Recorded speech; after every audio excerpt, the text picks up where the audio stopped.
Let me ask you something. Have you ever looked in the mirror and wondered, why am I not further ahead? Why do I feel stuck, drained, or like life is passing me by? You're not broken, you're not lazy, and you're not doomed. The truth is, it's not the big failures that ruin your life. It's the small, silent habits you repeat every single day. The ones you don't even notice. The little compromises, the excuses, the moments you choose comfort over growth. Those tiny decisions don't just shape your days, they shape your destiny. And here's the scary part. Most people never wake up to it until it's too late. They wake up one morning and realize the dreams they once had are gone. Their potential wasted. Their energy drained. Not because they didn't want a better life, but because they allowed destructive habits to quietly sabotage them. But here's the good news. You don't have to be one of them. You don't have to live in regret. You can take back control starting today. Because once you identify the habits that are destroying your focus, your energy, your confidence, and your future, you can break them. You can replace them with habits that give you power, momentum, and purpose. So if you've ever felt like you're capable of more, but something invisible is holding you back, I want you to lean in right now. Because in the next few minutes, I'm going to expose the 5 habits that are silently ruining your life. Once you see them, you'll never be able to unsee them. This could be the wake-up call you've been waiting for. Procrastination is one of those things we laugh about, we joke about, we even excuse as if it's harmless. Let me tell you something, it's not harmless. It is the silent assassin of dreams. It sneaks into your life disguised as rest, disguised as, I'll do it tomorrow, disguised as, I'll start when I feel ready. But you and I both know tomorrow turns into next week, and next week turns into next year. And before you know it, 5, 10, 20 years are gone. And what you're left with isn't just lost time, it's a life that never reached its full potential. Procrastination isn't about time management. If it were, you'd have fixed it already. Procrastination is about emotional management. It's about the stories you tell yourself to avoid discomfort. Because let's be real, most of the things you're putting off aren't hard, they're just uncomfortable. That workout isn't impossible, but it forces you to face your own excuses. That phone call isn't terrifying, but it forces you to risk rejection. That business idea isn't complicated, but it forces you to step into the unknown. And so you put it off, telling yourself you'll start when the stars align, when you have more time, the fear goes away. But here's the truth. Fear doesn't leave and time doesn't wait. Every time you procrastinate, you teach yourself something dangerous. You teach yourself that your word doesn't mean anything. You tell your brain, when I say I'll do something, I don't really have to follow through. And the more you repeat that, the weaker your self-trust becomes. Think about it. How powerful would your life be if you became the kind of person who did what they said they'd do? Every single time, you wouldn't just trust yourself, you'd build unshakable confidence. Because confidence doesn't come from motivation, it comes from evidence, and the evidence of your life right now is built on your habits. Procrastination robs you of momentum, and momentum is everything. Momentum is the invisible force that makes hard things feel easier, that takes small wins and stacks them into massive victories. But when you procrastinate, you cut momentum at the root. You stop before you start. Here's the thing about momentum. It's just as easy to build in the wrong direction as it is in the right one. Every time you procrastinate, you're building negative momentum. You're stacking proof that you can't follow through, that you'd rather wait than act, that comfort matters more than growth. And that kind of momentum creates a spiral downward. Suddenly the simple things feel heavy, the basic tasks feel overwhelming, and you convince yourself you're just not capable. Here's the secret: action kills procrastination faster than motivation ever will. You don't need to feel ready. You don't need the perfect plan. You need to take one step, just one, because that one step creates energy. That energy creates momentum. Momentum builds the life you're actually meant to live. Now, let's be real. Procrastination feels good in the short term. It's relief. It's escape. It's like eating junk food. You get the sugar rush, but then you feel the crash. You scroll for an hour on your phone instead of doing the work, and in the moment it feels like rest. But it's not rest. It's avoidance. And avoidance always creates more stress, more pressure, more guilt. You don't avoid the pain, you multiply it. That task you put off, it's still waiting for you tomorrow, only now it feels heavier, scarier, harder. The conversation you avoided, it didn't go away. It got more complicated, more emotional, more urgent, and deep down, you know this. That's why procrastination doesn't just waste your time, it drains your energy, because carrying the weight of what you're avoiding takes more from you than doing the actual thing. Think about the times you've finally done something you avoided for weeks. How long did it actually take? 10 minutes, an hour, and you sat there afterward thinking, why did I wait so long to do this? That's the trap. You suffered more from waiting than from doing. And if you're honest, that's the pattern that's been costing you years of your life. Now, here's the part most people don't realize is procrastination isn't just about tasks. It's about identity. Every time you procrastinate, you reinforce the belief that you're the kind of person who delays, who avoids, who doesn't follow through. And identity is powerful because once you believe something about yourself, you fight to prove it, right? Even if it's destroying you. If you believe you're a procrastinator, you'll keep procrastinating, not because you can't change, but because you've accepted it as who you are. The truth is, procrastination is not who you are. It's a habit you've practiced. And anything you've practiced, you can unpractice. So how do you break it? You don't break it by waiting to feel motivated. You don't break it by planning endlessly. You break it by conditioning yourself to take action in the moment you feel resistance. You retrain your brain to understand that discomfort isn't danger. It's the signal to act. The very moment you feel that pull to put something off, that's your cue to lean in. That's your trigger to take the first step, no matter how small, because once you start, your brain shifts. You move from avoidance to engagement. And suddenly the thing that felt impossible becomes manageable. Let me tell you something. When you start to break this habit, when you start to act instead of delay, you'll feel a new kind of power inside you. It's not just about finishing tasks. It's about reclaiming your life. It's about becoming the kind of person who doesn't wait for opportunities, but creates them. Who doesn't get stuck in fear, but uses fear as fuel. Who doesn't need to be pushed, but lives pulled by a vision greater than their excuses. I know some of you are sitting here thinking, but I've been procrastinating for years. I don't know if I can change. And that's exactly the thinking procrastination wants you to believe, that it's too late, that you're too far gone, that tomorrow might be a better day. But let me ask you this. If not now, when? If not you, who? If you don't draw a line in the sand today, when will you? Tomorrow. You've been saying tomorrow for years. Tomorrow is the thief that keeps stealing your life. Procrastination may have stolen your past, but it doesn't get to steal your future. The moment you decide that your word means something, that you will follow through no matter how you feel, matter what it costs, that's the moment your life changes. Not next week, not next month, but now. Because your future is being created in this moment by the decisions you make today. And if you can destroy the habit of procrastination, you will unlock a level of freedom, confidence, and power you've never experienced before. So the next time that little voice whispers, do it later. Remember this, it's not just about later, it's about your life.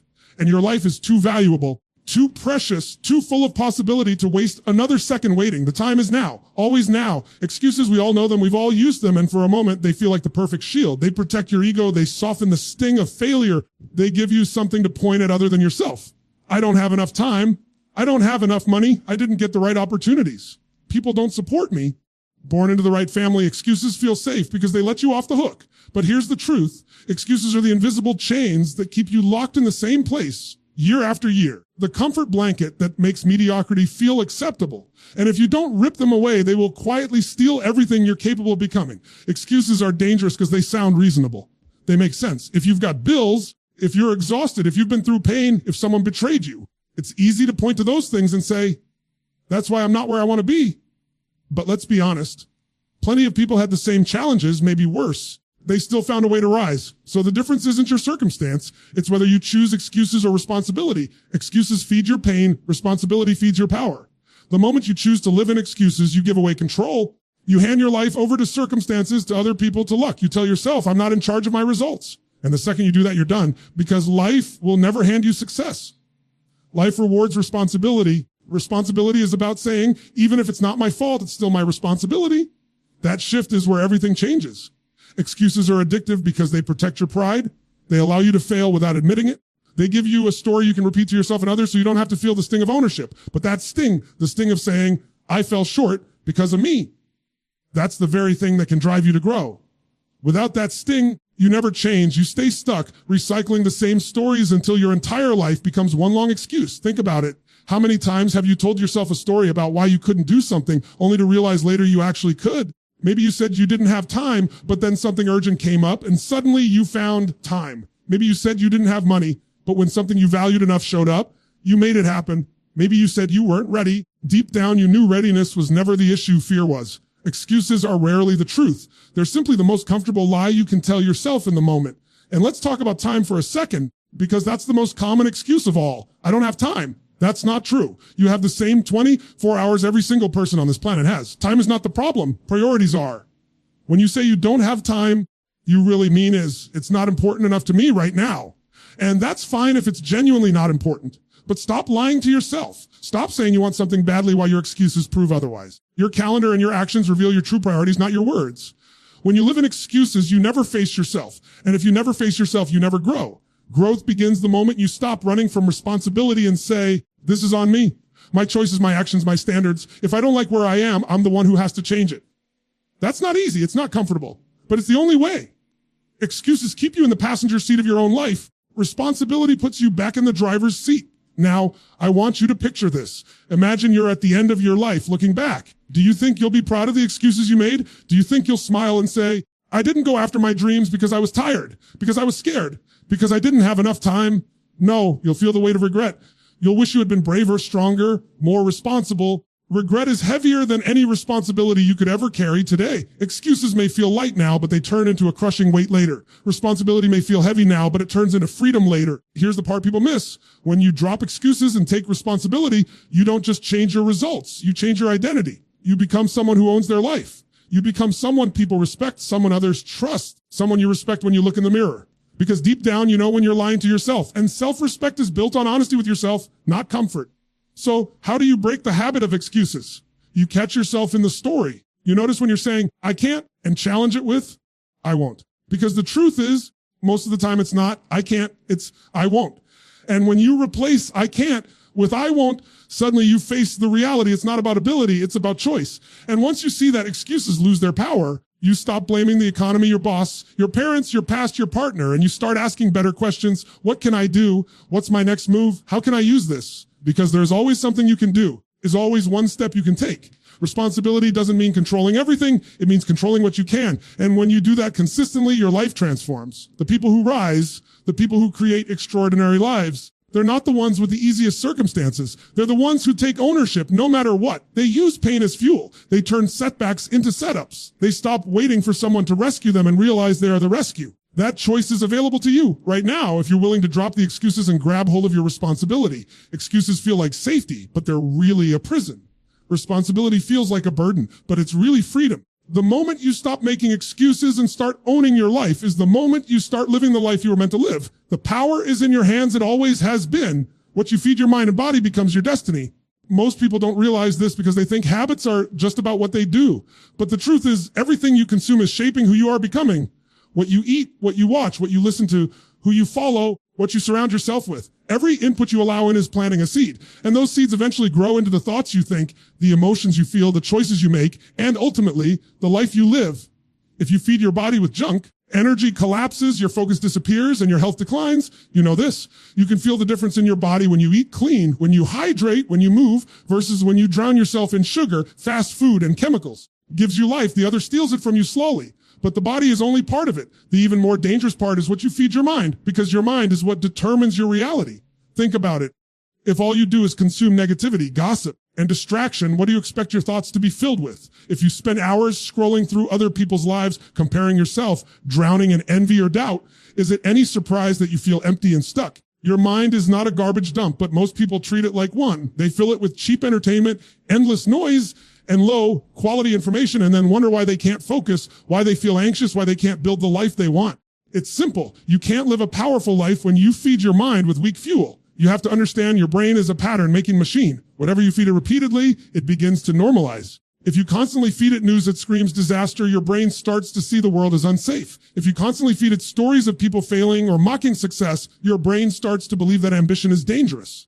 If you feed it constant distraction, it learns that focus is impossible. And here's the scary part. Most people don't even notice it happening. They don't realize how much their daily inputs are conditioning them, shaping their beliefs, programming their identity. But the opposite is also true. If you feed your mind with strength, with ideas, with inspiration, with learning, your brain begins to expand. It starts to see possibilities instead of problems. It starts to crave growth instead of comfort. It starts to align with the future you want to create. It's the same with your body. When you give it real nutrition, when you move it, when you treat it as the engine that carries you through life, you feel alive again. And when your body and mind are fueled properly, your spirit wakes up. You begin to feel the kind of energy and clarity that makes you unstoppable. The question is, what are you feeding yourself daily? Not once in a while, not just when you feel like it, but consistently. Because consistency is what creates identity. Every day, whether you realize it or not, you are rehearsing the future. You're either rehearsing weakness by feeding yourself garbage. You're rehearsing greatness by feeding yourself strength.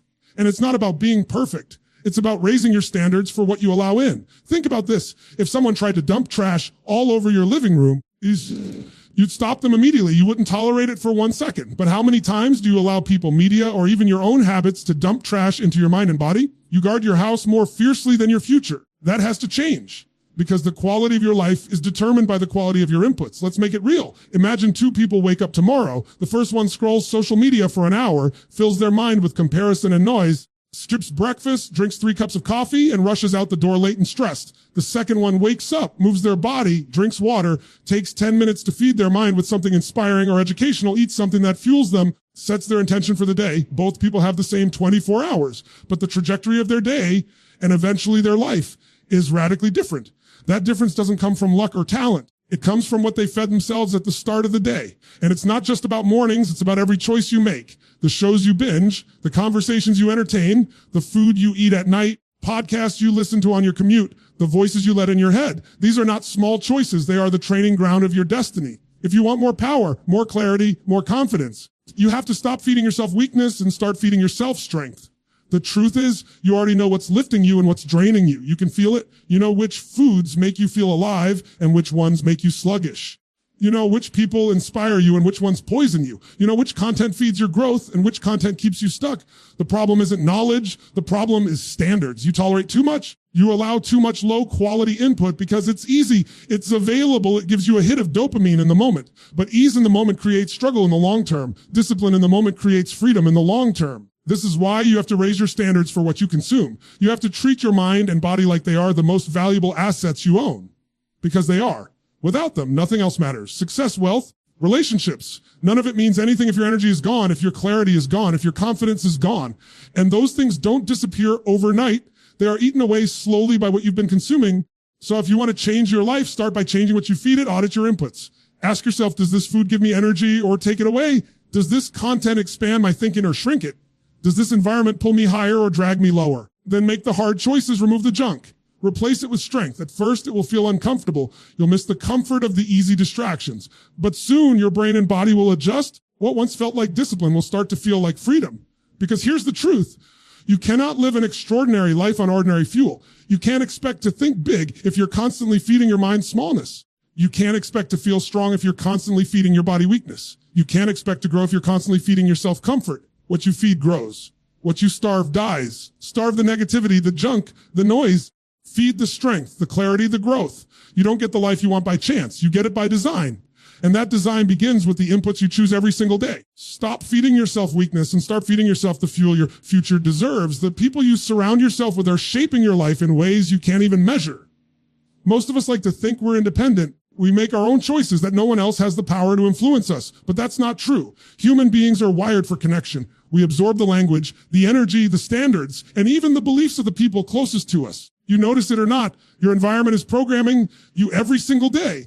If you spend your time around people who complain all the time, you'll eventually start complaining more yourself. Your circle is filled with people who constantly talk about what's wrong, how unfair life is, or how nothing works out. Your brain begins to tune itself to the same frequency. It's not that you suddenly become weak. It's that negativity is contagious. It spreads through conversations, body language, and energy. And the danger is that over time, you start even questioning it. You start to believe it's just the way things are. But think about the opposite. Imagine being surrounded by people who dream bigger than you, who push harder, who expect more from themselves and from you. What happens then? You rise, you stretch, you expand your vision. Pulled upward simply because being around them demands more from you. That's the power of environment. You can either be dragged down without even realizing it, or you can be elevated beyond what you thought was possible. Here's the truth. No one is neutral. Every person in your life is either pulling you closer to your potential or further away from it. There is no middle ground. That friend who always convinces you to skip your goals, that relative who makes you feel small, that coworker who gossips and criticizes, that's not neutral. That's a slow poison. And the scary thing about poison is that it doesn't kill you instantly. It kills you over time.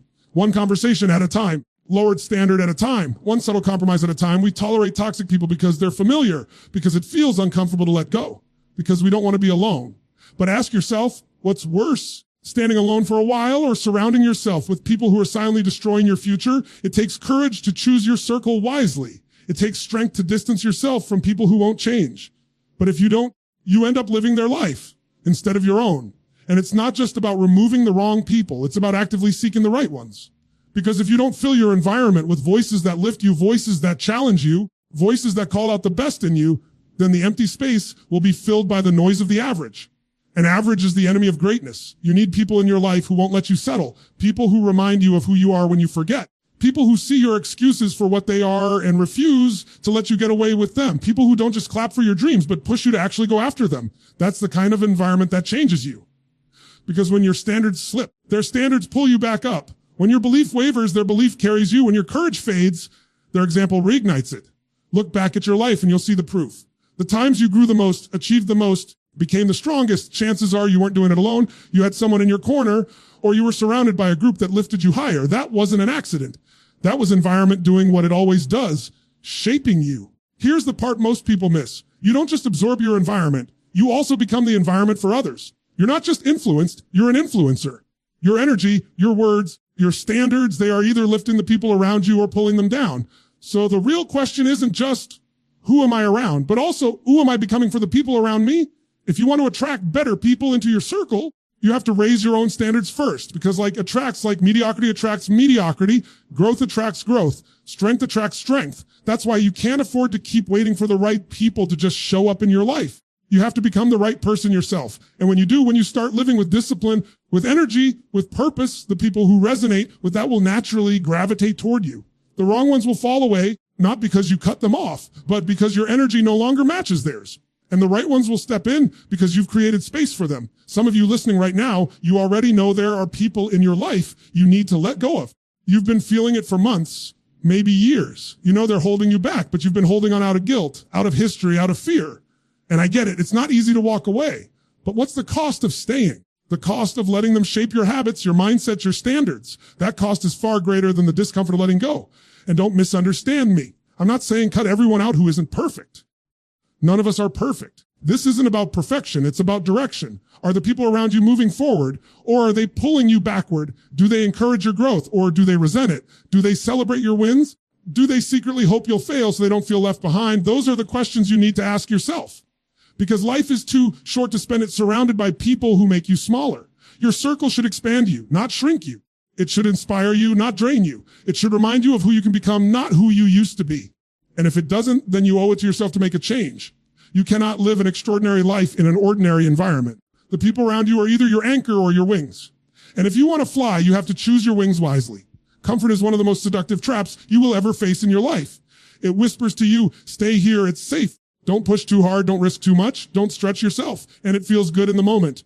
Comfortable, familiar, easy. But comfort is the silent killer of growth. Addiction to comfort is what keeps people stuck in the same place year after year, wondering why nothing changes, why they feel empty, why they know deep down they're capable of more but can't seem to reach it. The truth is, feels like a friend, but it's an enemy disguised as safety. Think about the moments in your life when you grew the most, when you broke through, when you became stronger, more confident, more alive. Were those moments comfortable? Of course not. Hard, they were scary, they demanded something of you that you didn't even know you had. Growth never comes from what's easy. Growth only comes from challenge, and yet most people spend their entire lives trying to avoid challenge, trying to avoid discomfort, trying to build a life where everything feels certain, predictable, easy. And then they wonder why they're bored, unfulfilled, and restless. The problem is that comfort gives you quick rewards. It gives you instant gratification. Skip the workout, feels good in the moment. Sleep in, feels good in the moment. Put off that difficult conversation, feels good in the moment. Play it safe instead of taking the risk. Feels good in the moment. But those little moments of comfort stack up. Over time, they create a life of regret because comfort might feel good now, but it steals from your future. On the other hand, discomfort might feel painful now, but it pays you back for the rest of your life. Discomfort is where growth lives. Discomfort is where confidence is built. Discomfort is where breakthroughs happen. You don't build resilience when life is easy. You build resilience when life challenges you and you push through anyway. You don't build courage sitting on the couch. You build courage stepping into fear and realizing you survived. You don't build strength avoiding struggle. You build strength by walking straight into it and discovering you're capable of more than you thought. Comfort is addictive because it doesn't feel dangerous in the moment. It doesn't destroy you instantly. It destroys you slowly, quietly. Day after day of choosing easy over growth. And one day you wake up realizing you've lost your edge. You've lost your hunger. You've lost the spark that once made you feel alive. The worst part is you start to convince yourself that this is just how life is. But it's not life. It's the comfort zone that's killing you. There is nothing safe about staying comfortable. In fact, it's the most dangerous place to be. Because while you're sitting in comfort, the world is moving forward. Opportunities are passing you by. Other people are growing, evolving, pushing past their limits. And before long, you're not just standing still. You're falling behind. When you finally realize it, the gap between where you are and where you could have been feels impossible to cross. That's the real cost of comfort. But here's the good news. Discomfort is a choice. And just like comfort compounds into regret, discomfort compounds into greatness. Every time you step out of your comfort zone, even in small ways, you expand it. You stretch what you believe you're capable of. You prove to yourself that fear doesn't control you. That resistance doesn't define you, that you are bigger than the voice that says, stay safe. And the more you do that, the stronger you become. It doesn't have to be massive at first. It can start small, waking up earlier than you want to, having that tough conversation instead of avoiding it, doing the extra rep at the gym when your body screams no, speaking up when you feel nervous, taking the risk on that dream even when you don't feel ready. Those little acts of stepping into discomfort build the muscle of growth. And just like any muscle, the more you use it, the stronger it gets. Eventually, what once felt terrifying becomes normal. What once felt impossible becomes routine. That's the beauty of growth. It changes not just your circumstances, but your identity. You start to become the kind of person who doesn't run from discomfort, but runs toward it. The kind of person who doesn't settle for easy, demands more from themselves. The kind of person who sees fear not as a stop sign, but as a green light saying, this is where I need to go. And when you become that person, life opens up to you in ways you can't even imagine right now, because comfort might feel good, but it never leads to fulfillment. True fulfillment comes from knowing you pushed yourself, knowing you gave your all, knowing you didn't let fear dictate your choices. Fulfillment comes from growth. Growth only happens when you step into discomfort. You don't get stronger by staying comfortable. You don't get more confident by staying comfortable. You don't build the life you dream of by staying comfortable. You have to be willing to leave the safe zone and step into the stretch zone, the place where you don't know the outcome, where it feels uncertain, where it feels scary. That's the place where you discover who you really are. So the next time you feel that pull toward comfort, that temptation to take the easy road, I want you to remember this. Comfort is not your friend. It's the enemy of your future. And every time you choose comfort, you are trading the life you want most for the life that feels easiest in the moment. Your destiny is not built in comfort. It's built in challenge, in courage, in pushing beyond the limits of what you think you can handle. If you're willing to step into that discomfort consistently, relentlessly, your life will transform in ways comfort could never give you. The future you want lives just outside your comfort zone. Discipline, it's not a word most people like to hear because it sounds rigid, it sounds restrictive, it sounds like you're cutting out freedom. But the truth is, the lack of discipline is what keeps people trapped, and discipline is what sets people free. Without standards, without structure, without a personal code that you live by every single day, life will pull you in every direction except the one you want to go. And the scary part is, you won't even realize it's happening because the drift is slow. You don't notice yourself lowering your standards day by day until one day you wake up realizing you're miles away from the person you wanted to become. Every successful person, every fulfilled person, every person who has built a life they're proud of, at the core of it all, they had discipline. They had the ability to do what they said they would do. Not just when it was easy, not just when it felt good, but when it was hard, when it was inconvenient, every part of them wanted to quit. That's the difference between people who create the life they want and people who just dream about it. Dreams without discipline turn into regret. Think about it. If you rely only on how you feel in the moment, you will almost always choose the path of least resistance. You'll choose to stay in bed instead of getting up early. You'll choose to scroll your phone instead of building your skills. You'll choose to put off that work instead of finishing it. You'll choose the quick hit of pleasure instead of the long-term fulfillment of progress. Feelings will betray you. They're inconsistent. They're driven by mood, by circumstance, by how much sleep you got, by what somebody said to you that day. If you let feelings run your life will be inconsistent at best and disappointing at worst. Discipline is what anchors you when feelings try to pull you off course. It's the commitment to your standards no matter what. It's saying, this is who I am. This is how I show up. This is non-negotiable. That's how real confidence is built. Confidence doesn't come from positive thinking. It comes from evidence. It comes from knowing you can trust yourself. Self-trust only comes from discipline. Every time you keep a promise to yourself, you strengthen your identity. Every time you break one, you weaken it. It's that simple. Most people are disciplined with other people, but not with themselves. They'll show up for work. They'll show up for friends. They'll show up for family. But when it comes to their own goals, their own dreams, their own standards, they let themselves off the hook. And that's why they never break through. Because the standard they hold for themselves is weaker than the standard they hold for everyone else. But the truth is, the way you do one thing is the way you do everything. If you keep letting yourself slide in one area, it bleeds into all areas. Discipline isn't about perfection. It's about alignment. When your actions align with your values consistently, you become unstoppable. The challenge is that discipline feels hard in the moment. It feels uncomfortable to push yourself when your body wants to stop. It feels tough to say no to things that everyone else is indulging in. It feels painful to delay gratification when instant gratification is right there. Here's the paradox. What feels hard now makes life easier later, and what feels easy now makes life harder later. Discipline is hard in the short term, but pays dividends forever. Lack of discipline is easy in the short term, but robs you for the rest of your life. Look at anyone you admire, anyone who's achieved something great, and you'll see discipline at the foundation. The athlete who trains when nobody's watching. The entrepreneur who keeps building even when they're exhausted. The parent who sets a standard for their kids by living it, not just preaching it. These people don't have more willpower than you. They don't have some magic gene. They've simply built the muscle of discipline. And just like any muscle, it grows stronger the more you use it. Discipline is freedom because it puts you in control. When you know you'll do what you said you'll do, no matter how you feel, you stop being a slave to circumstances. You stop being controlled by moods, temptations, or distractions. You gain power over yourself. And when you have power over yourself, no one else can take it from you. That's freedom. The truth is, every single day you're training yourself. The question is, what are you training? Are you training discipline or are you training weakness? Every time you hit snooze, you're training weakness. Every time you put off what you know you need to do, you're training weakness. Every time you cave into distraction, you're training weakness. But every time you follow through, even when it's uncomfortable, even when it's hard, you're training discipline. And that training compounds. Over weeks, months, years, it becomes your identity. You stop just doing disciplined things, you become a disciplined person, and that's the key. Discipline isn't about forcing yourself forever. It's about becoming the kind of person who lives by standards naturally. At first, it's effort. At first, it's resistance. But over time, it becomes who you are. You don't have to force yourself to brush your teeth. You just do it. That's the power of discipline when it's ingrained. It becomes automatic. Some people think discipline means a lack of joy, a lack of spontaneity, a rigid life. But that's not discipline. That's control. Real discipline gives you more joy because you're not constantly weighed down by guilt, by procrastination, by regret. Real discipline gives you more energy because you're not wasting it on indecision. Real discipline gives you more freedom because you've already done the things that matter most, and now you get to enjoy the rewards. It's not about living a strict, joyless life. It's about building a foundation where you can actually enjoy life fully, because nothing feels better than being proud of yourself. Nothing feels better than looking in the mirror and knowing you didn't take the easy way out. Nothing feels better than knowing you can rely on yourself no matter what. If you want to change your life, stop waiting for motivation. Stop waiting for the perfect time. Stop waiting until you feel ready. Build discipline. Build the ability to follow through whether you feel like it or not. Because the truth is, your feelings are fleeting, but your standards are forever. Discipline is not a punishment. It is the greatest gift you can give yourself. It's the bridge between who you are and who you want to be.